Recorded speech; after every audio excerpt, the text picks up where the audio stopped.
この足の裏に絶妙な紙やすりで解いたブレーキがあることによって振り子のように動きます。力になっているのはこの坂の位置エネルギー、重力です。あら、頑張れ。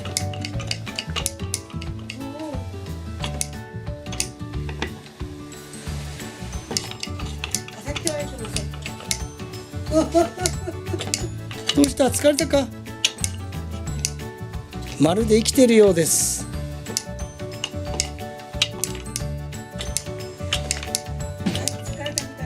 だいぶ疲れてしまったか。